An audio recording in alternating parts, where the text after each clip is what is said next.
Hello, everyone, and welcome to episode 171 of the AllYouCanHear podcast. I'll be your host today, Patrick, and joining me today is my compat co-host. It is Johnny Gameboy over here. And just a little bit of housekeeping before we get into this week's episode. We wanted to let y'all know that we're doing something a little different this month. We're trying out something new, and what's going to be happening this month is that each week you'll hear one episode from Jonathan and me. And the following, you'll hear an episode from Colt Winslow, which, of course, you notice aren't here today.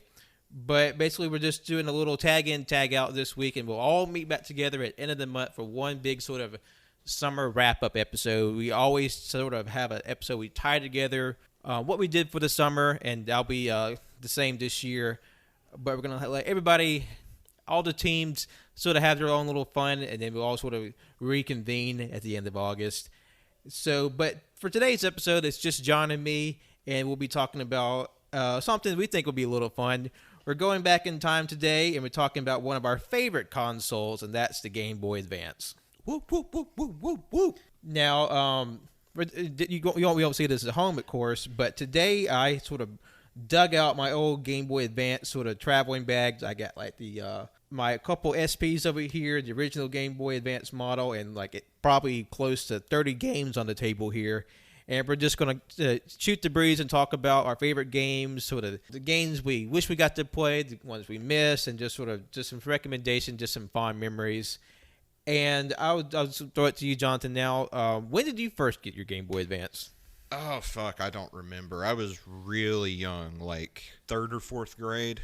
Probably around 4th grade, because that was around the time it was getting real big. I had, like, the big one, the big sideways one for the longest time. And then, I can't remember, I got mad at something and, like, squoze down too hard, and it broke the fucking screen. Oh, shit.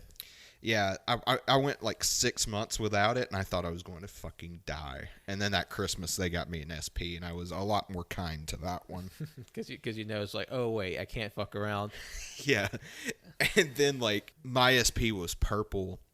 And for some reason, I don't know why I did this, but you remember, like, when you would go to the doctor as a kid, and they would have, like, a bunch of stickers and shit? Yeah. Of just, like, random characters. I had one it was the El Camino character from Cars.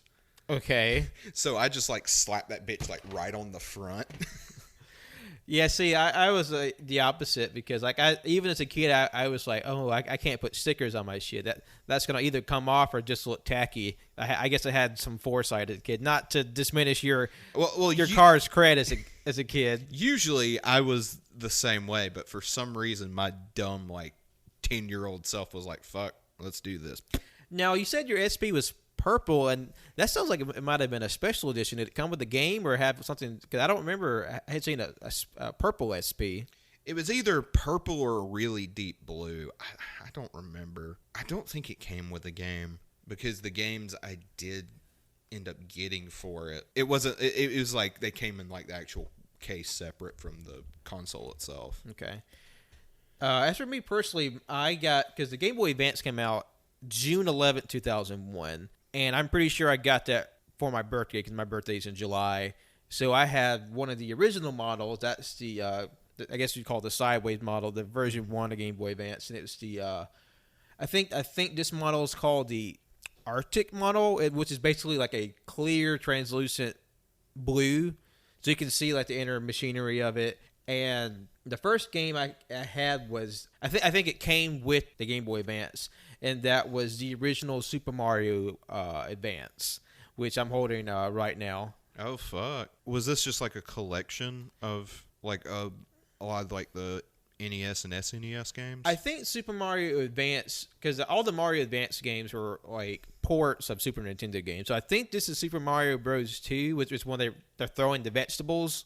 Oh, okay. And each one came with essentially 2 games. It came with the original, I guess, Mario Bros. Where you are walking through the sideways pipes, and it has like little crabs and turtles, and you can play that. It had like 2-player, 2 even 4-player on it.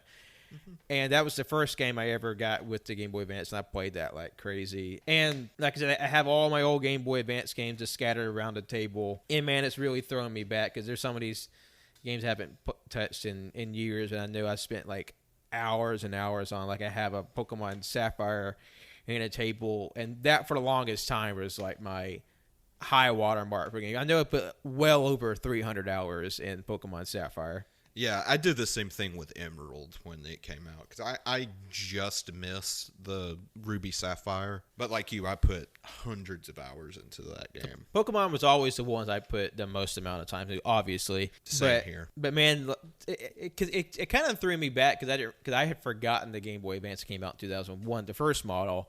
Because like, in my brain, the Game Boy Advance is tied to the year 2003 for whatever reason. Yeah, that was around the time I got mine, so that makes sense. Because I can remember just so many summers of like running around playing outside, and then when it got too hot, you went inside to play your Game Boy. Yeah, and that was your day. That's how you spent your summer. You played outside or played in your Game Boy. It's one of the two. Most of the time it was inside in the air conditioning because we live in Alabama and it's hot as fuck. Yeah. So you got like a good couple hours in the morning to play outside before you're just like, fuck this, time for Pokemon. So I think we just get into some of our most played games. And Jonathan, why don't you start us off with one of your most played? Okay. I have a list on my phone right now, but since I see it now on the table, it was... And I know me and Pat really talk about this one, is the Donkey Kong Country port. Oh, hell yeah. Goddamn, is that game unrelentingly hard, but I put so much time into that game. For real, like, it was one of those games that it just kind of probably touched your masochistic streak for the first time as a human, because the game was just so much fun, especially in the earlier parts. And then when you get to you get your first taste of pain when you get to, like, the minecart levels, and fuck that shit. When it had, like... When you get to the end where you're literally hopping your minecart against like tiny spits of track in the air. Yeah. I fucking hated this game, but I played it all the way to almost the end. I don't think I could get past that final world. I got to the King K. Rool fight, and I beat his first phase thinking that was it, because then credits come up, and it's like, yeah, I beat it. That was hard, but I did it. And then the credits stop halfway through, and then you have to do another fight, phase 2 of the fight, which is significantly harder. That's what made me put the game down. I was like, fuck this. I'm fucking done. But you bringing up the minecart area that sucked. The area after that was what gave me trouble, because it was the barrels. Oh, yeah. We had like, was that like the treetop level where you're just like shooting across the barrels? Yeah. Oh, I fucking dug out a fucking repressed memory there. I hated that. Yeah, it was just so fucking annoying, because you had those little the little tiny vultures that would shoot, like, I don't know what they were, like rocks or like nuts or something. But, you know, of course it hits you, you lose one partner, whoever's in control, and then, you know, you essentially have only like 2 health points the entire game, and it's just so fucking frustrating. Another good one for me was, on Donkey Kong. I know every time I would get frustrated with a level, I'm just like, fuck this, the game's hard. I just played the hell out of the dancing mini game. I love the dancing mini game, like the DDR Donkey Kong version. Yeah, that shit was on point. And then another memorable world was the factory. I think that might have been like towards the end of the game. I know that was either the last world or the next to last world, and that was just fucking brutal. In any level when the lights would turn off, fucking pissed me off, because so many fucking bottomless pits in this game. But for as much as we're complaining about it, it was super fun. Because no matter how frustrated, I always went back to playing it. I never finished it, but man, was it just that much fun to play. Yeah, in my little kid brain, I was like, okay, I got to this, I'm done. Because usually when I was a kid and I played a game, I was never like a completionist. I was all just like, good enough. Okay, I got 80, 90, that's passing. I think I'm good to put this one down and start the next game. And that's not even talking about a lot of, like, this series was notorious for all the collectibles you could do. Yeah, because I want to say they added collectibles or more collectibles in the advanced port, because there's literally you could collect cameras that have like these little like pictures you could assemble, and there's apparently there's enough collectibles in the game that you can beat the game at 101%. Yeah, and then I think the second one you could beat it at 102% or something like that. Yeah, I never got Donkey Kong Country 2, but I remember getting 3 for Christmas one year, and that had Dixie Kong and Baby Kong. Yes, because the second one was Diddy and Dixie. Yeah. But, oh man, and then like the soundtracks to these games were super awesome and memorable. Like the water levels, it's just stuck in my head forever.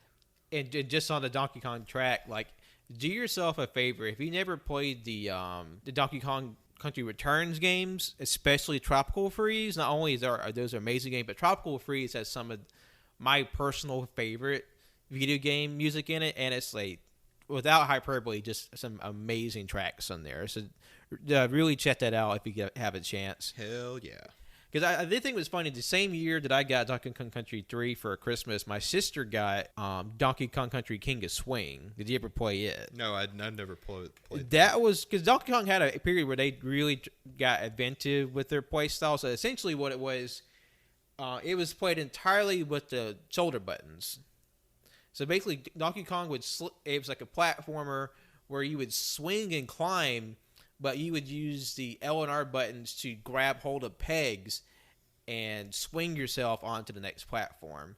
It was really cool, but balls hard. That sounds fucking infuriating. And I don't know if anyone else had this level of luck, but for me, especially on my SPs, but one shoulder button would always go out. I don't think I ever ran into that problem, but I could see how, especially on the SPs because they're so fucking tiny. But that was a big issue. I mean, literally, I have 2 SPs here. One was my original was a red that I put God knows how many thousands of hours of gameplay on, and then I got my sister's when she sort of got out of game, which was a black one, and literally both shoulder buttons went out on the same button. I think it was the L button that went out. Damn. I was just cursed with bad shoulders in my Game Boys. Did you ever get any of like the interstitial elements to the Game Boy, like the lights and the all the accessory gimmicks? Yeah, I had an OG worm light. Remember that? Yes, I had one of those too. Because back in the day when you didn't have a backlit screen for your handheld gadgetry, you had a plug and a little light to it. And while you could play in the dark, you're on a nighttime ride home, but it would bounce off the screen, so it almost didn't even do its job. No, in a lot of cases, especially like during the day, it would just make it worse. Yeah. Yeah. Was the SP the first one with the backlight? Yeah, it was the first one with the backlight, and that was a game changer. Oh my God, yes. Because like if you had the little plug-in worm light, that was just sort of like what mine was, like whatever your off-brand insert here. It would just drain your battery because you'd be playing like a fiend, but also it's diverting power from the game to your light, so you're just using up your batteries twice as fast. Yeah, and that was before rechargeables. Yeah, because that's what I was about to say. Because like the original Game Boy Advance, you had to put like fucking double A's in that shit. Yeah, because I remember playing Pokemon. I got to a gym, and I had got to the leader. My batteries died, and I turned the house upside down looking for AA batteries. Damn, that fucking sucks. Thankfully, they came out with rechargeable batteries, and I remember even before I got the SP, my parents got me one of those fuck all like knockoff game peripheral packs. It had like a magnifying lens screen with a light and all this other extra bullshit that you don't need. But the one thing I did use was a rechargeable battery pack for the OG Game Boy Advance. And yeah, I kept that in the whole time. And I think the only other thing I had was the link cable, which would allow you to link to other friends' SPs. This was really big for Pokemon, to where you could trade and battle your friends. I will say, my cousin and I, we played a lot of Pokemon together, and I had the Mad Catz link cable, and God help you, if you breathe the wrong way, that thing would cut off, and just like you have to reset the game. Yeah, like it was really finicky. And mine was like this fuck all link cable that had 3, like one of the plugs for it was a GameCube controller port. Yeah. So you could like hook it up to your GameCube and ostensibly play through it. I mean, you would have to have, what was it? What was that thing for the GameCube that you stuck under the GameCube? Yeah, the Game Boy Player was like this extra like 5 inches of plastic you could plug into the bottom of your GameCube that you could plug in a Game Boy Advance cartridge and play it on your console. Yeah, that was one thing I wanted so bad, but no, I could just never find it in the wild. Because I don't think I ever saw it either. And it's sort of funny to think, like, I can hear like my parents saying, it's like, Patrick, you could play your Game Boy games on your Game Boy. It's like, no, I would need you to pay $50 so I can play it on something else, even though I have something that can play it just as good. Yeah, exactly. Because you want to play it on the big TV. Yeah, God, those were the days. They knew how to wring the money out of parents, didn't they? They did. And I think the only way I could use the GameCube controller port for my link cable was Pokemon Coliseum. Because you could use your Game Boy Pokemon to do like random battles in there. Yeah, I never had Coliseum. I had a XD Gale of Darkness. Yeah, I remember Cody had that one because he had the special GameCube one that had the Dark Lugia on it. Because I remember my cousin and I, we did some transfers back and forth. Like he would get some of his Pokemon from Coliseum and XD and put it on his Game Boy one. And one I remember he got me a Jirachi. Oh yeah, because he had the apparently if you reserved Ruby or Sapphire or something, you got like a disc that had or it might have been Coliseum. It had a special disc where you could download Jirachi to your Game Boy. Yeah, and they just sold those discs like in the wild. And I remember I found one at Kmart one time, but like you pick up the case and you could tell it was like jostling around. Oh fuck! There's that worm cable. Yeah, I just pulled. I got my Game Boy bag right here. And I'm pulling out some of these old peripherals. Like do you remember this bad boy, Jonathan? What the fuck is this? Okay, I think I just showed it something. Or wait, is this one of those fucking like Game Sharks? No, that is a Nintendo e-reader. What it is, you would plug it into your Game Boy, old G Game Boy, like this, as demonstrated. We'll put some pictures on our Instagram, and you would get these cards, right? And you would swipe the cards through the reader at the top, and depending on your game, you could either have stuff activate in your game, or if you swipe enough cards, you can play a game on the e-reader and have it saved to it. Okay. Because Nintendo's known for their gimmicks, and one of their gimmicks was the e-reader, and it came with a set of cards you can swipe and have a game. Like, I have a 5-card set that lets you play the original Donkey Kong Jr. on it. Okay. And there was Pokemon and Mario had a lot, because there's a whole set of Pokemon cards you get for Ruby and Sapphire that lets you download like extra trainers for like battle, because they're like extra hard. You get special items, and Super Mario Advance 4 lets you scan in extra items. And Animal Crossing had an e-reader where you can just swipe in like villagers and furniture. Basically, it was this weird like analog version of DLC. Oh wow, God. I never even heard of this shit. Yeah, this was definitely like 2002, 2003. And, of course, it was very gimmicky. I think I was, other than my cousin, who was also like big into Game Boy stuff, probably the only people I know that had one. I sure as hell didn't. And you could even get, there was even a period of the Pokemon trading card game that came with the e-reader barcodes on it, and if you swipe certain cards in order, you could get like a special game on it. Like there was one where you could get up to Machamp line. If you swiped all 3, you could have like this like boulder bashing mini game. Okay. And there's one where you swiped a Suicune card. There's like a platformer with Suicune. Okay. It had some pretty neat ideas, although it seems a long way to go for something that's not very much. Exactly. But it was cool, though. They knew how to get money out of kids, or rather kids' parents, like we said before. Mom, buy me this bullshit I don't need. But what's another game that you're really in with back in the day? Like I said, I got an entire fucking list. This was the console I played a lot of like movie tie-in games on. Yeah.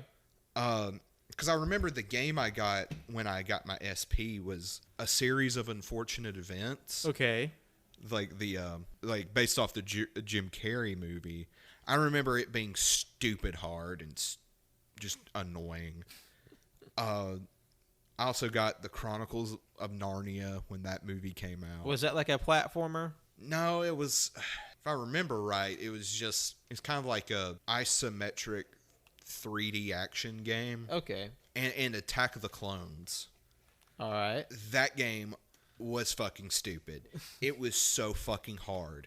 Like, I think I may have gotten to the final level, but I just remember I would only get so far and just die.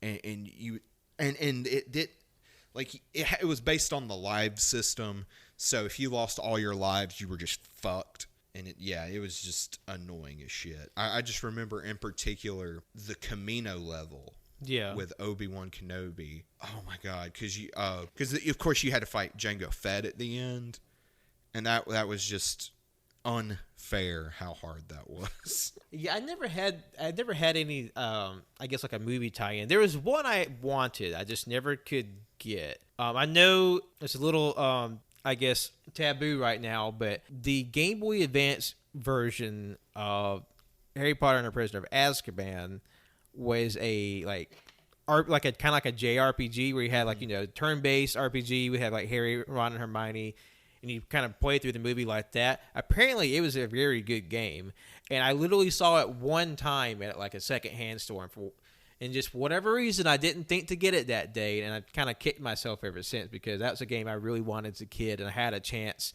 to get it before the bad stuff happened. Yeah, but. I just remember that was a really cool game. Just remember we got kind of hyped up after reading about it in Nintendo Power. I remember buying that for years. I do have a few like licensed games, quote on the table. I have a couple of Shaman King games. Shaman King was the first manga I ever read. One of my all-time favorites. And they had a couple Game Boy games, which were essentially Castlevania games. Okay. But with like Shaman King trappings, and they're really good. You may not know anything about Shaman King as a series, but like it plays just like a Game Boy Advance Castlevania game. Hell yeah! And a weird one. Also, the creator got himself in a lot of trouble for just being a shithead. But I have a Danny Phantom game I found for $10 at a Dollar General like 10 years ago. Jesus. And it's essentially kind of like a bullet hell game. Okay. Where he plays Danny flying through the air, but you have to switch your polarity to like absorb the ghost blast. Mm-hmm. It's really weird. It's not a type of gameplay you would expect from a cartoon like that. But that was the weird thing about some licensed games, because some are just shovelware. They just threw it out to catch a quick buck from release. But sometimes they could like mess around and actually have a good game out of it. Oh yeah. And speaking of one of those games, I actually got a story with this one. Because there was this one day, little kid, we went to the park. I was just, being a little shit, just like flopping around in the sand and, digging through, and found the Spy Kids game. You found the Spy Kids game in the dirt? Yeah. So I took it home, blew all the dirt and shit out. It fucking worked. Hell yeah. And it was pretty fun. I don't remember a lot of the specifics around it. I just remember it being me putting a lot of time into it. But I just remember that one time just like sifting through the dirt for some reason. And then it was like, wait, what's this? It's a little tangential, but on a similar note, I remember years ago, my mom came home one day and she said, "Hey, I found this. Do you want it?" And apparently she found a working copy of Pokemon Pearl in like her work parking lot. Oh Jesus! And I was just like, "Shit, yeah, I'll take it." I already had Pokemon Pearl, but just like It's just sort of crazy how there'll be a game you just find in a while, like in the dirt, and it still works good. Just some other games. Okay, this is one of my all-time favorite games ever, and that's Mario and Luigi's Superstar Saga. This is one of the Mario RPGs. Yeah. It was probably the first one since probably the first one since Paper Mario. Yeah. And this came out in the Game Boy Advance, definitely around 2003, 2004. And I just fell in love with this game. I played it over like so many times because it has just a gorgeous like sprite art, just like a genuinely funny and just vibrant story, and like it really gives Mario and Luigi just these really pop characters, and you have a whole new brand of like individuals and cast within the game. Yeah. And like the battle system is somewhat fun because it was one of the first RPGs I played that had the reactive gameplay. It's still turn based, but you had to like press a button to dodge or to deliver extra damage. Yeah. So you really had to get your timing down, and like learning the combos to do the tag attacks in the game. It's without question like my top 5 video games ever. Yeah, I've heard nothing but good from that series. And it was recently re-released on the DS just a few years ago with like extra content. Okay. And but man, in middle school, that was one of my big memories. Is just like with this game for sure. Oh, one I see on the table right now that I put hundreds of hours into was Mario Kart Super Circuit. Oh shit, yeah. Because I remember just loving the shit out of that game. And I remember once I started doing the emulator stuff, that was one of the games I went out of my way to find a ROM of. And I remember there was one time it was like me, Cody, Tanner, and I think maybe Colt. We were playing on this SNES emulator and just had some like popular games like Super Metroid, Mega Man X, so on and so forth. And we had the original Super Mario Kart on there, and they were like, "How the fuck you play this?" I'm like, "Hey," because I mean it works similarly to the old school Mario Kart. Yeah. And I'm just like, "Hey, fuck you, you little shits." Because I remember playing a lot of this, but man, it was tricky because unfortunately, this is before I really realized that the characters have different play styles in the game. So I loved Yoshi, but I couldn't. I was like, why the hell is it so hard to drive as Yoshi? Because Yoshi can't turn a corner for shit in that game. Yeah. And so that really fucked me when I'm playing like the Bowser kart levels or like God Help Rainbow Road. Yeah. Yoshi's he's just too wild taking a corner, so you're just like fucked. But like I remember that was a big one I played. My sister had the Nicktoons racing game. Okay. Which it's essentially Mario Kart with just like SpongeBob and all them on there. All the Nickelodeon characters. Another big game for me was Metroid Fusion. Oh, fuck. Metroid was always one of those series I wanted to get into, but just never had the chance because, like, none of my friends were really into it. Yeah. Because I got that for a Christmas, I know, and I remember just eating it up because that was my first time playing a Metroid. And just sort of the big, expansive world and sort of like, piecemealing your way through a game and you like figuring, because it has a map in the corner, but you have to kind of play through the area to get the full map. Yeah. And of course with Metroid, the big part of it is like exploring and backtracking to get like extra like ammunition and health expansion, ammo expansion, and things like that.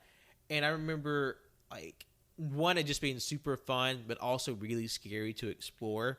Because you can see what the game is, Samus gets infected by this parasite, and she has to get this new suit that's made from a Metroid because she killed all the Metroids, so its prey kind of overpopulated and sort of taking things over. But the parasite that infected her essentially replicated her. So there's a perfect version of Samus walking around that's at the peak of her powers, and you have to kind of rebuild yourself from the ground up because you're infected, you're damaged, you have to kind of regroup. So not only you're expanding, like exploring this space station that's been like mutated by a parasitic alien, but also you have like this unbeatable enemy that will that you'll sometimes cross paths with, and you cannot fight it. It will be like instant death, so you have to hide. Oh, The thing is, you know when it's close when the music stops, and you just hear footsteps, and that's when you know you have to get running and start hiding somewhere. Oh shit! Like it's legit had some good horror vibes, but I remember just being stuck with it for like literally years because I got to the water level because it's a space station that it's like it's natural research space. It recreated these different biomes. And you're supposed to go, and you're going through each one in turn as the game unlocks itself. And I got to the water level, and I got fucking stuck. I could not figure out how to progress because the big part of exploits, you have to use your like missiles and bombs to like locate a new thing. I remember just being stuck for literally years till I finally figured out just by chance how to get through that level. Jesus. But it's a lot of fun, and it's punishingly difficult too, as you would expect. Yeah. I remember seeing, like, to concur with you, seeing some scenes from that game, like when you first see the zombie Samus, and it was like legit, like, ooh, that's a little creepy. Ooh, got me a little goosebumps going. Yeah, it's really good because like I said, whenever you see like clone Samus coming, like you know you're fucked, and you only have like a few seconds to go hide somewhere. It's like the kid version of Nemesis. Yeah, essentially, because you're just guys when clone Samus it's like on site with it. 'Cause it's just like it'll fucking just blow you away. Yeah, I never owned Zero Mission, which is the well, excuse me, I forgot I had it. There. Because I had Zero Mission, which is basically the Game Boy port of the first game, and that's where Zero Suit Samus comes from. Yeah, and because I remember playing it. I feel like I never beat it because, like, for whatever reason, probably because it was just so hard. Because I feel like it was harder than Fusion. it was based off the NES game. So yeah, it would be. But I just remember putting more time into Fusion because I feel like I liked the aesthetic more, how it was like really weird and creepy, and like it really taps into horror vibe that I feel like I haven't really seen it in some ways from Metroid since. Because there's one boss in there called Nightmare, and he's like this weird pile of junk and biomass. When he's like hanging from like cords and viscera from a ceiling, and his face is just like reconstituted matter in the shape of a face. It's just dripping. Oh shit! And then you have to blow his goopy face off to see this weird like mechanical underneath, and it's fucking creepy and weird. And Fusion was an amazing game. David Cronenberg, where you come from? Space Cronenberg. Oh, fuck. While it's towards the top of my list, but there was this game, this came out around like 2003-ish. Yeah. Around the time Lord of the Rings was big. Okay. So there was this turn-based RPG for the Game Boy Advance of Fellowship of the Ring, and it's based off the books, not the movie. And man, I put so much time into that, and there were legitimately parts that were super fucking hard, probably because I was just a dumb kid, because I on the emulator years later I went and got the ROM of it, and I kind of just blew through it. It was like, well shit, I just didn't know what I was doing. But kind of bouncing off the Metroid Fusion, there was a lot of really creepy shit in that game, because There were a couple chapters in the book that are not in the movie, just for brevity. And one is the old forest, which the whole point of the old forest was the trees would move and shift, so you would never know where you were. So anytime you would move areas, it would choose a random area for you to go to. And there was a way you could kind of figure out which places lead to where, because there's one part that is just a dead end with a spider. Oh fuck, like a Shelob kind of thing? Yeah, and the spiders, for your level of power, holy shit, they did not play around. And goddamn, if you killed one of those sons of bitches, they made the most ungodly screech. It was like like little 8, 9, 10-year-old me was like, ah! And then after that area, you go to basically, it's the Burrow Downs, which are full of like fucking zombies. And they were hard too. And because you start out the game as the 4 hobbits, basically. Like, they fucking suck. Because all they can only, like, equip, like, knives and shit. And they only put out so much damage. Because all the years of Frodo hanging out with Gandalf, he didn't think to learn a damn spell. I mean, I'm just saying. I mean, Gandalf's a goddamn demigod. But the minute you get Aragorn, it turns, and you're just like, ha, fuck you, bitches. And he just carries you. And then by the time you get the entire fellowship, the hobbits are irrelevant. They're important to the plot, not to the game. Oh, yeah. Like, you're just having, like, Gandalf throw, like, fireballs and shit. But the thing that made this game... But the game was really fucking buggy. And there's this one bug where in Moria... There's this door you have to walk through to continue the story. But when you walked in through the door, the game would just hard lock. And apparently there was like a way you could bypass that to where the game just wouldn't just say, just like, fuck you, I'm done. But I could never get it to work, even on the emulator. And I was so pissed because I always wanted to go through and play the rest of the game, but never could. I guess I was lucky. I never had like a really buggy game like that before. Because I've always heard the stories of like a bug that would like break the game for you. But it seems like it's definitely like an older game. If you did the wrong thing or you went to this certain place, the game would just either like corrupt your save, delete it, or it would just freeze on you. Yeah, and like it wouldn't like delete your save or anything, but like, yeah, you just could not move. You were just fucking stuck. Well, I will say that I did have a game-breaking bug, but it wasn't the game's fault. It was my fault because I have Kingdom Hearts Chain of Memories. Oh, okay. And I messed around with a game chart one day and I like maxed out my level to like because there was like one boss I just could not fucking get past. It was probably one of the Rikus because you fight Riku like half a dozen times and he's just bullshit at each one. Yeah, the Riku replicant fights in that game are bullshit. Because he'd do that one damn move where he would lift up in the air and start zipping around and just like one-shot you. Just fuck you in the ass. And he always had to have that 0 card to break it. But then he'd do it immediately again. Because the AI in most games, they don't play by the same rules that you do. Oh, no. They fucking cheat. SNK. But to bypass that... I maxed out my level, and whenever I beat that enemy, I would get the experience points, the little experience balls, but because it would be enough to level you up, and I was already maxed out on level, the game would just like freeze and crash. It didn't know. It was like, what do? So I literally had to like basically scrap that save. Jesus Christ. I couldn't remember if I feel like I either had to scrap that save or just figure out how to undo the cheats on it. Yeah. But like I was just like, oh fuck. Because I got legit scared. It's like, oh no, what happened? Yeah. I'm not super familiar with the Game Boy version. I've played the PS2 remake and fuck Chain of Memories in particular. I know that's a very contentious game in Kingdom Hearts because it's a whole like card battle gimmick. Personally, I enjoyed myself.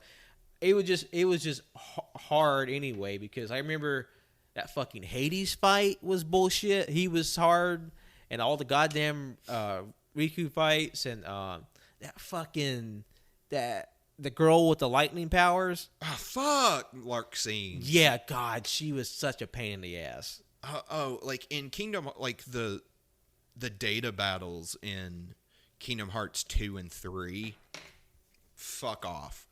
They're they're super bullshit. But I would say a underrated game for the Game Boy Advance would be Drill Dozer.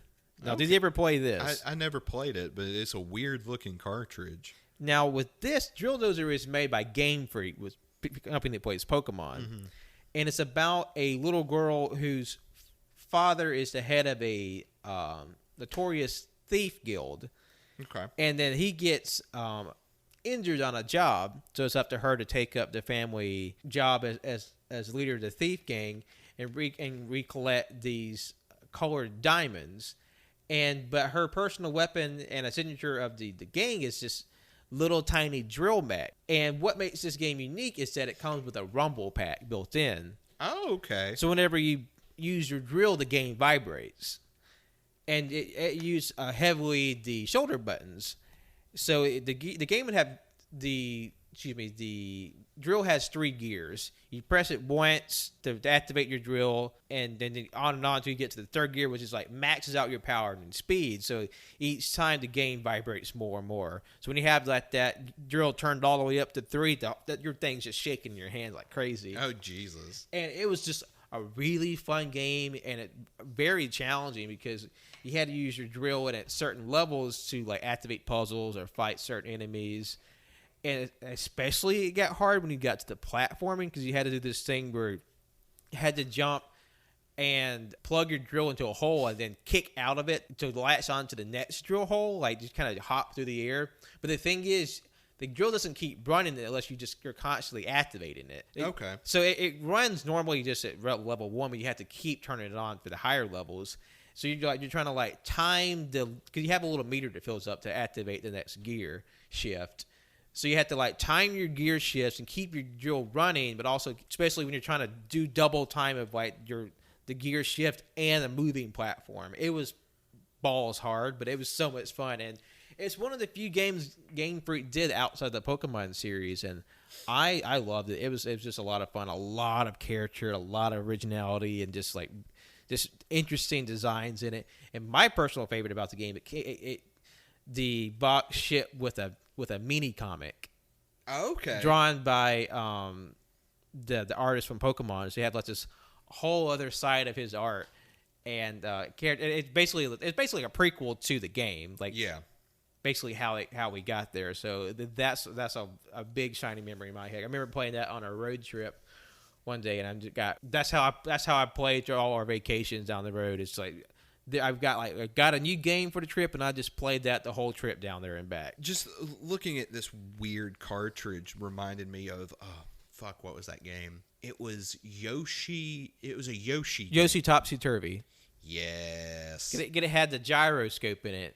Oh my god! And it was so stupid hard. I know we keep saying that, and I think that was probably just because I was a kid and bad at games. But well, I think it's also because you're a young kid and you're playing a game, but also just like Nintendo is known for having really hard games, so like you have this double handicap. Because I never played Yoshi Topsy Turvy, but basically with it had like a gyroscope in it. Yeah, so you basically would have to tilt based on what puzzle you were doing or whatever platforming obstacle because it was so hard, like I couldn't even get past like the 2nd or 3rd world. Mm-hmm. So I was just like, fuck this shit. I think there was a WarioWare game that had a similar gimmick. Probably. I think it was WarioWare Twisted. Oh, okay. That was a game series I unfortunately never got a chance to play because WarioWare was a sub series of Wario where he had. So he started a game company, had like all these tiny little games you could play. It's like literally 5-second mini games, and they're all just like goofy and weird and funny. And it had like just a huge extended cast for the game as well. Yeah. I remember like a friend of mine having like 2 or 3 WarioWare, and I would play that a little bit, but I only like played bits of it. Another one that was big for me and my cousins, because that's who I played my games with, was Legend of Zelda Minish Cap. Oh, fuck. Because this is part of the Four Swords sub-series, and it was essentially the prequel to it, and it was actually co-produced by Capcom, who did the Oracle of Ages and Seasons, and Minish Cap is easily one of my favorite Zelda games.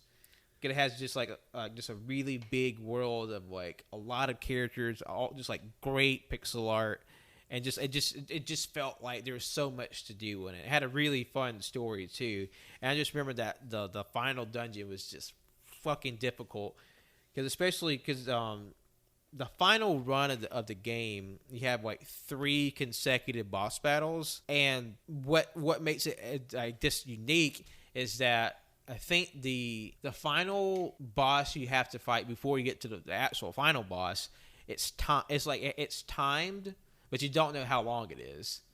Oh, that's bullshit. Because like the bad guy is draining the life out of Zelda, so you have to fight like this updated version of like the hardest enemy in the game as like this like interim boss, and you have like X amount of. I don't even know there's a definitive time. It's just like the game just has a set length that if you don't complete it, then Zelda dies and you lose. Jesus Christ! And what makes it spooky because not only is the bad guy Ball hard, he's the Dark Knight. He's like the big armored knight. Is that when you fail, you hear like a clock strike midnight essentially, and you hear Zelda scream bloody murder, and the game just cuts to black. Jesus Christ, that's fucking intense. I just remember having to hustle through that boss fight, and it was so hard too. Yeah. But man, Minish Cap was just a great. I put so many hours into it just playing the game, and then going back and get all the collectibles because there's a ton of collectibles in that one. Cause they even had a fucking like gashapon machine in the game. You collect these little shells. That was your currency for the gumball machine, and you had to put in so many to get the figure. Because you had the figure of every single character in the game, all the NPCs, all the bosses, all the enemies. Literally like 200 figures to collect. Yeah. And like it's an all-timer for me as well. Hell yeah. I never played Minish Cap, but when I was going through like different ROMs on the emulator, I played The Link to the Past for the Game Boy. It was hard on an emulator because the emulator was on my phone, so the buttons didn't have any feedback. So once it got to the Dark World dungeons, it became impossible to play because you would have to time things just right. And in Link to the Past, there's that stupid fucking worm boss that I think it's the third dungeon, and you climb this really tall tower. You get to the top, and on this platform is this worm that's just like doing his little thing, and his weak point is his tail, but he's just so erratic it's hard to hit him. But when he hits you, you don't take damage, but he pushes you back really far.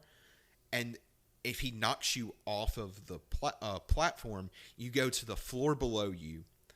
And if you're unlucky, you can actually get knocked down like 3 or 4 floors. And then you have to go all the way back up, and the boss fight starts again. That sounds like a pain in the ass. Because that's something that a Zelda game would do. Not only make it hard enough of a boss fight, but then like have this extra encumbrance where, you got hit by the move, but guess what? You fell all the way back at the end of the dungeon. Yeah, and then on top of that, every time you hit him, he gets a little faster. Oh, of course. And probably even more erratic. Oh, yeah. Like, by the time he's on his last hit, he's just like... Yeah, fuck that. But, like, it's a really fun game. Yeah, I never got to own Link to the Past, but I remember playing it. My cousin had it. And... Because I just remember being kind of weirded out playing it because I think it's Link to the Past, when you start the game, your uncle dies in front of you. Yeah, it's unceremonious. He's like, Link, take my sword, and then he's laying there dead, and then it does the da da da da. You got a sword, and you can go back, and his dead body will still be there. Yeah, and there's another morbid detail because when there's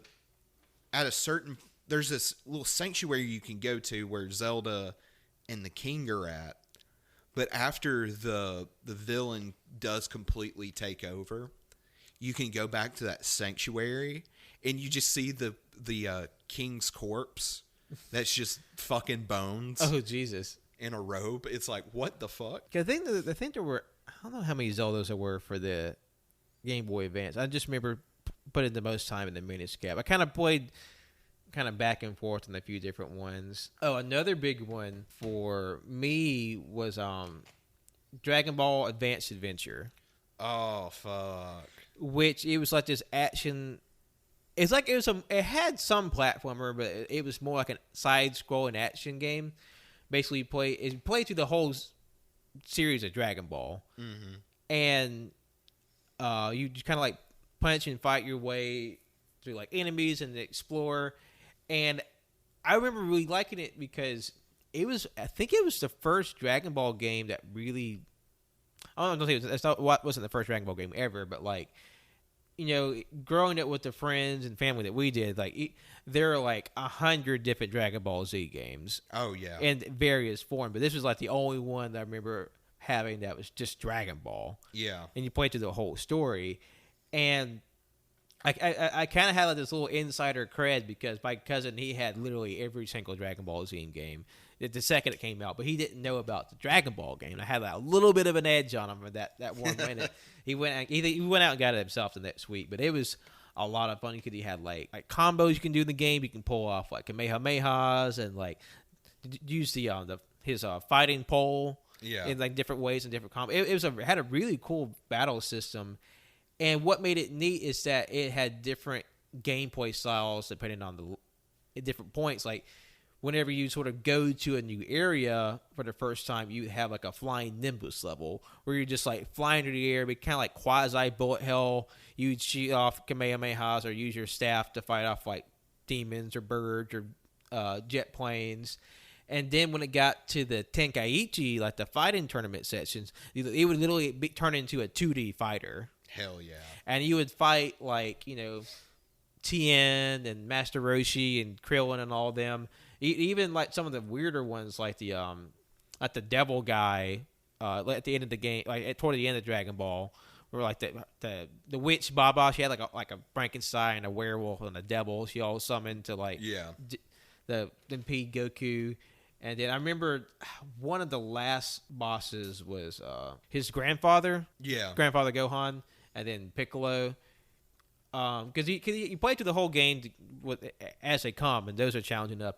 But then you can have like an extra mode after you beat the game, was this boss rush, which is everybody harder. And I literally could not get past Grandpa Gohan. Because literally he would just hit you with like every move right off the bat, then just finish you off, knocking you air, then smack you right back down. I couldn't hardly get a hit in. Damn. Like it was punishing. And it had a lot of collectibles. You could get little corp capsules and get like different items. Like if you watched or read Dragon Ball, you would know right away. And if you beat the game, you got to play as Krillin. He had a whole different move set. So I can't imagine how hard or how expensive it would be to get this game nowadays. But this was like definitely a hidden gem for me. Hell yeah!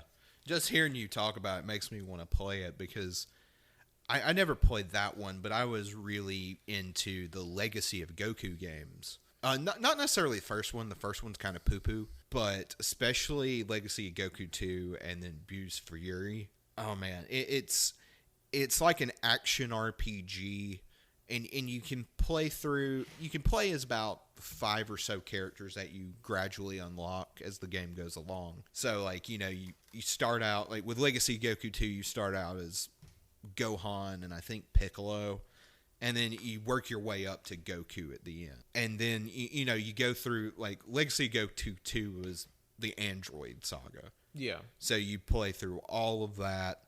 And then Bu's Fury is just all the stuff with Buu, including like a lot of the stuff before Buu, like the Great Saiyaman stuff. Those games were really fun and really distilled the essence of the story into a more digestible form. Because like the last time I went back to watch the show, there's just so much fucking filler.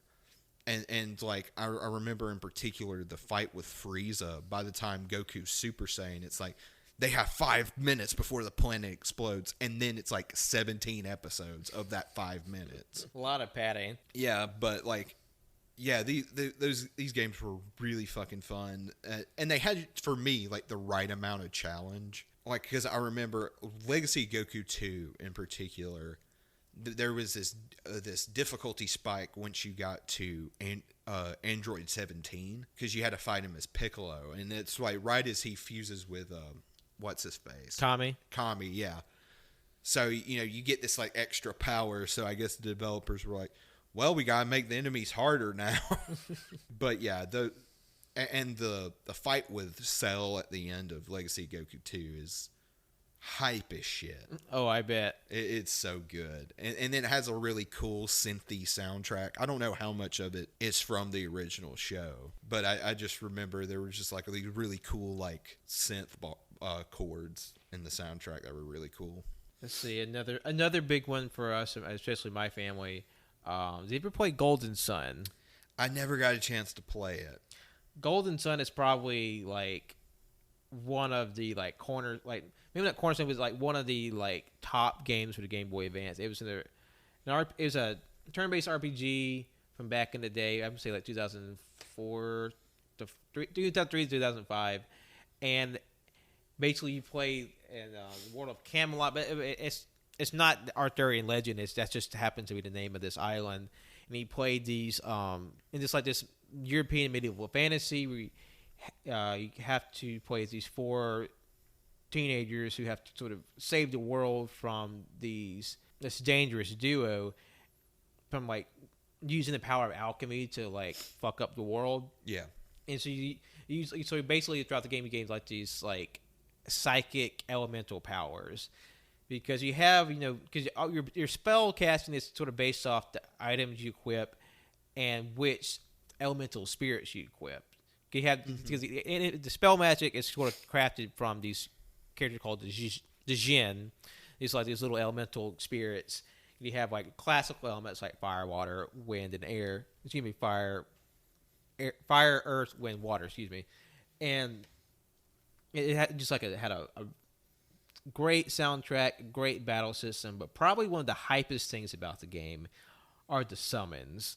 Yeah. And I showed this to Jonathan a while back. But do yourself a favor. If you've never seen the summons for Golden Sun, check that shit out because they go balls to the wall. Especially like the high-end, like top-tier summons for each element. Because like, there'll be some crazy shit like you get to summon Thor and like a dragon and like summon goddamn meteors. But probably the biggest one is the ultimate Earth summon, which is a fucker called Judgment.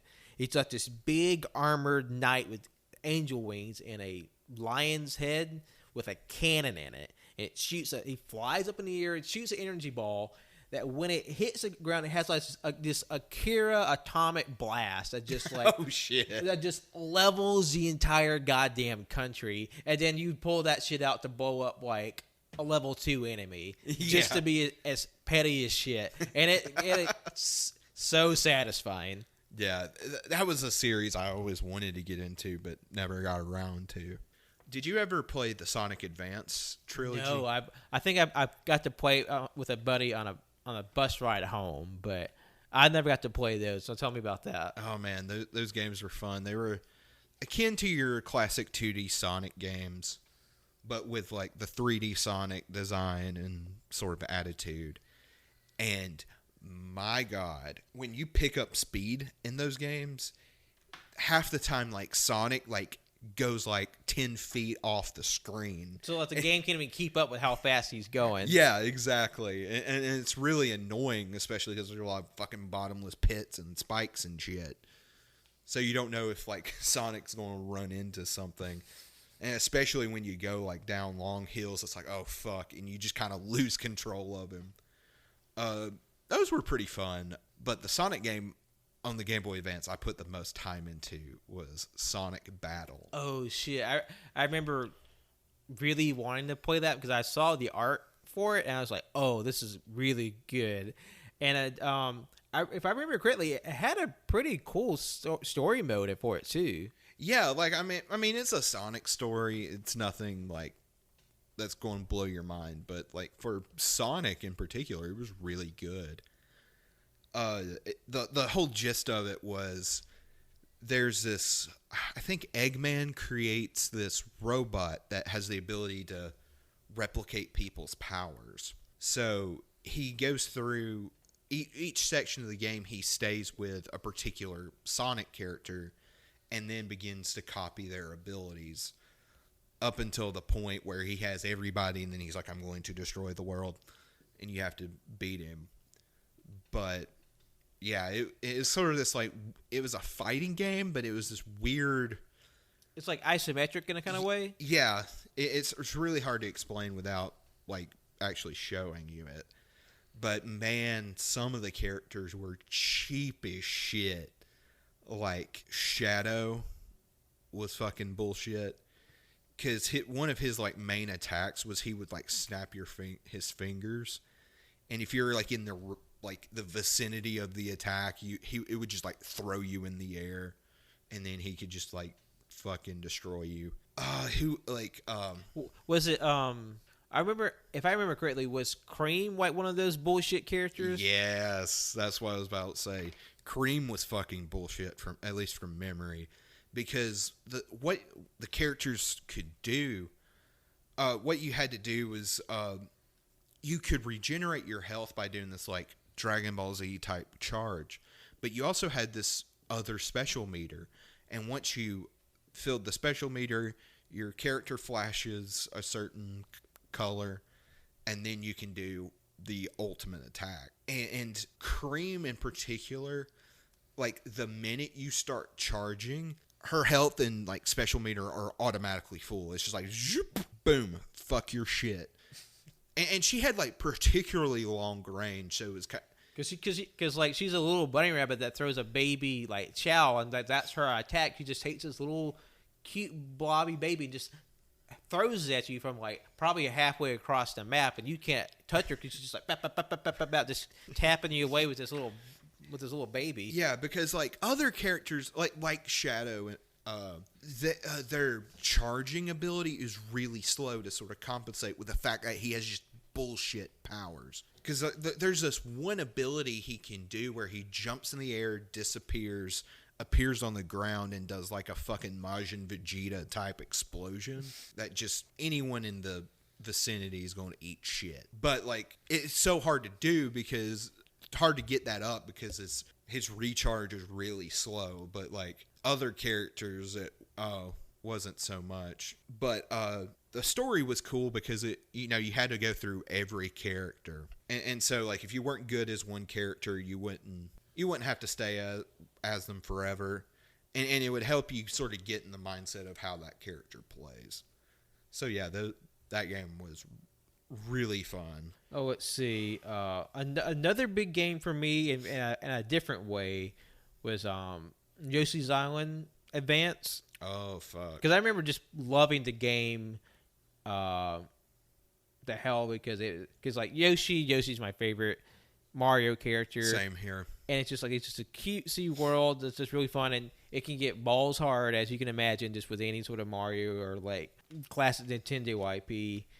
But I remember that game took a special meaning for me, like my first years of college, and I just get really bad anxiety. Like sometimes it just hit me in the middle of class, and what would help me calm down was like I would run off to the bathroom and pull out my Game Boy or DS and just play Yoshi's Island, because like the game and just like the whole aesthetic of it was just like really comforting. So like I was able to focus on this like cutesy game to like get back to normal and go about the rest of my day. So that game really helped me get through a difficult time as well. Okay. And plus like Yoshi's Island is just an amazing game. Yeah.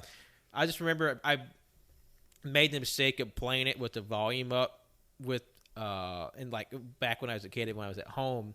And of course with Yoshi Island, if you get hit, you don't lose health, you lose Baby Mario. Oh god. And Baby Mario was just screaming. He just screamed louder and longer that it took you to get to him. And I remember playing that at the hairdresser when my mom was getting her haircut. I had the volume up, and it was so loud. But my hairdresser and my mom were like, "Shut that thing up!" at the same time.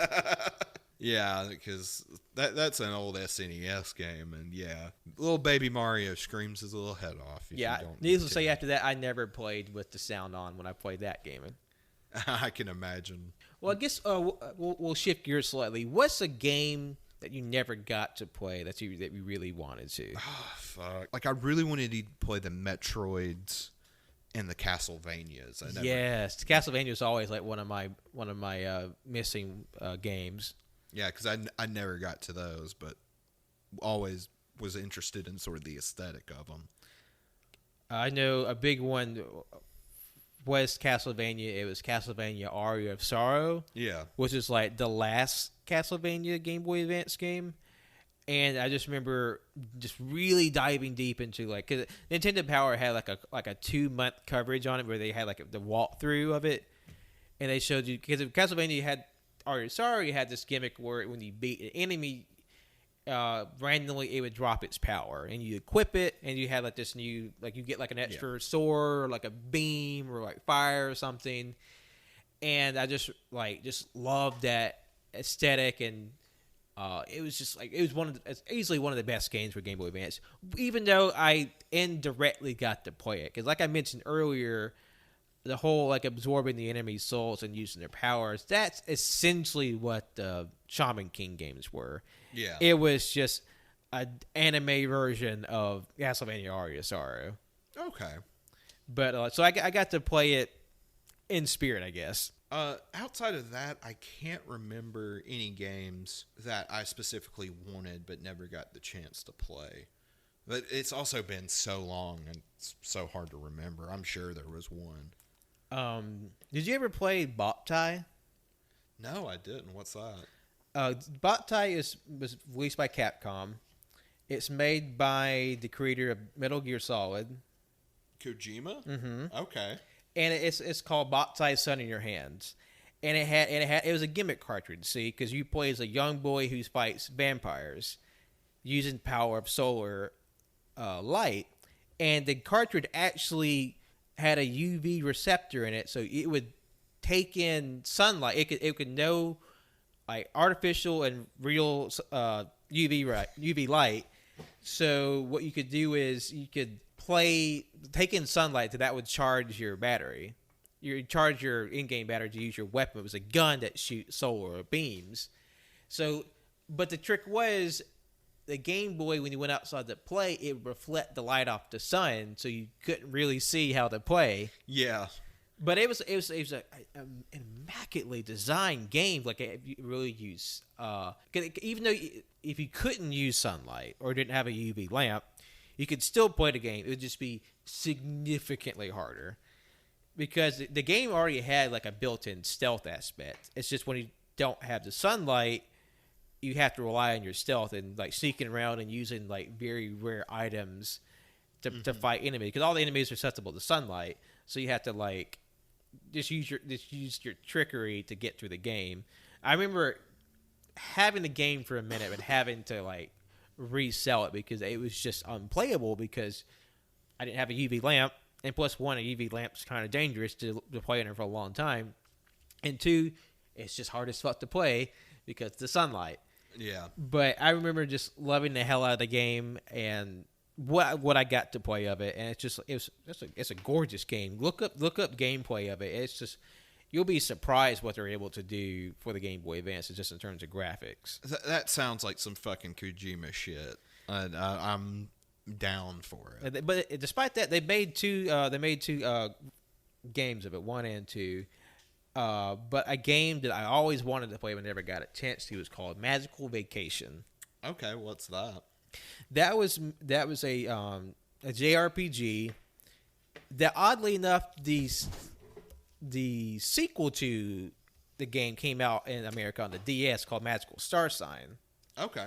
But it's essentially it's an RPG where you play as these students from a magical school who are taken to a beach on a magical school bus, and they're essentially told by their competitors, like, hey, we're going to pull some Battle Royale Hunger Games bullshit with y'all. Good luck. Yeah. So basically you have to kind of rally your fellow students in order to survive this like hazardous magical world. And there's like a ton of characters. Like, there's like maybe 15 playable characters. Oh, wow. It's a 6-person party. You can swap in at any time, because all characters you don't use stay on your school bus once you rescue them. And so each character has an elemental power. So you have, like, fire, water, air, wind, stuff like that. Mm-hmm. But then you get to some really unusual powers. Okay. Like, you have kids that have like insect magic, love magic, sound magic, sword magic, animal magic. It just like into some really out there powers, and they're all like really quirky. Like, one's a robot, one's a rabbit, one's a dog, one's a little like nerdy kid with a hood on. Like, it was just like overwhelming and just like cutesy design and just like so completely different from anything I've ever seen. But unfortunately, they never saw fit to bring that to States. But except for its sequel, several years down the road, which aside from me and my cousin, I don't think anybody on Earth has ever played. I mean, I've never heard of it until just now. So I think I think at this point there is an English language ROM of it, which I would love to play. But that was always one I held close to my chest, and maybe one day I get to play it. But I got to play it in a sense with that DS game, which you can probably find for hella cheap now, I'm sure, because nobody played it except for me and one other person. yeah. Let's see. The last game or set of games I'll talk about. And I'll be brief because we've spent a 3-hour podcast on them before, and those were the Final Fantasy games that were released for the Game Boy Advance. Oh yeah, in particular 5 and 6 because those are, in my opinion, the definitive versions of those games, at least right now.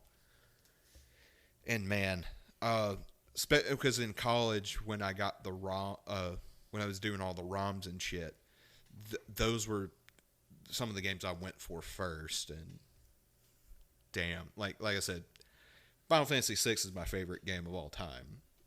So like that sort of speaks for itself. But Final Fantasy V, in my opinion, is an underrated game. Not a lot of people hold it in high regard, but like I said, it's really fun. It's really funny. It's really cute. Like I said, I think you would really enjoy it. Okay, I remember you mentioned it back in our Final Fantasy episode.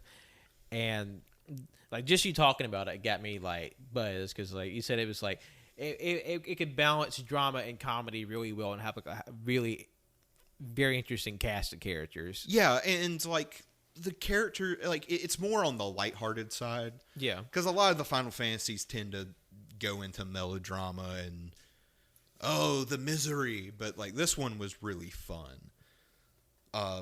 The only problem is it's so hard to find and it's fucking expensive. Oh, I'm sure. Like, God help if you try to find like an actual cartridge copy of this. Oh yeah, and then on top of that, like the iOS versions, which are the newest versions, look like ass. So like, if you can get past it, like I mean, it's not great, but I mean, it's playable because it has that translation. Yeah.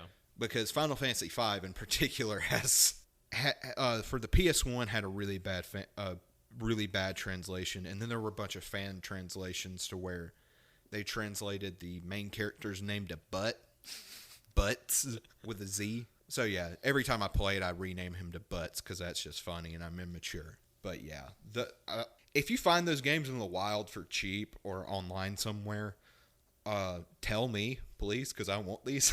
Yeah, because just like looking at these games, like I kind of want to hit up our local like discount video game store to see what Game Boy Advance games they have because like because the Game Boy Advance for me is probably the console I spent the most amount of time with, like I have the most memories associated with, and like I have the most game for it. Literally, there's probably 25, 30 games on the table that are just mine.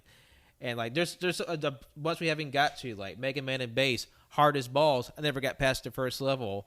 Mega Man Zero, even harder. Oh my god, those games were stupid hard. But like as hard as they were, like a lot of these games I still have an affection for, and there's still so many that I wanted to play, just never got a chance to because the sheer volume of games released for the Game Boy Advance, it's just huge. So maybe one day I'll get to track some of those down, but honestly, I don't play as many games anymore, but like the Game Boy Advance era is just like one of my most like fond memories as a kid back in the day, and even now it's like I could go back and pop any of these games in and just have a blast. Oh yeah, and then on top of that, it was a very innovative console with a bunch of random shit. One thing we haven't talked about was you could get certain cartridge that had like episodes of television. Yeah, the Game Boy Advance Video. Yeah, because I had one of the Dragon Ball GT ones. I think it was like the first 2 episodes of the Baby Saga, Yeah.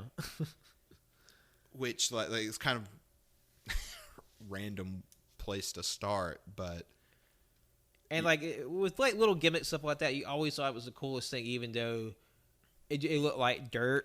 oh my god, yeah, like I imagine it looked like complete ass. Because I remember my sister had one, and it was like 2 episodes of Codename Kids Next Door.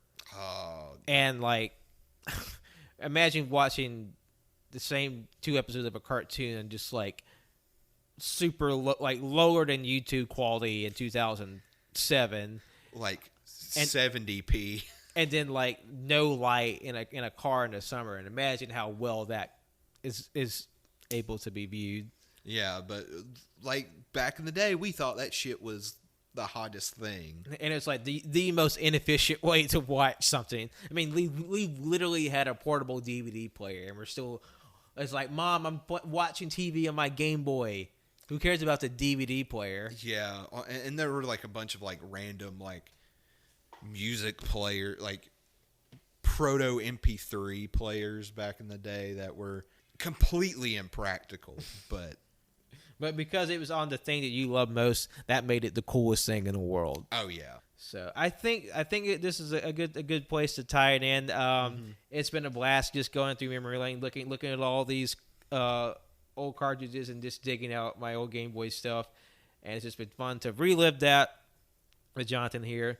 So we want to thank you all for listening today.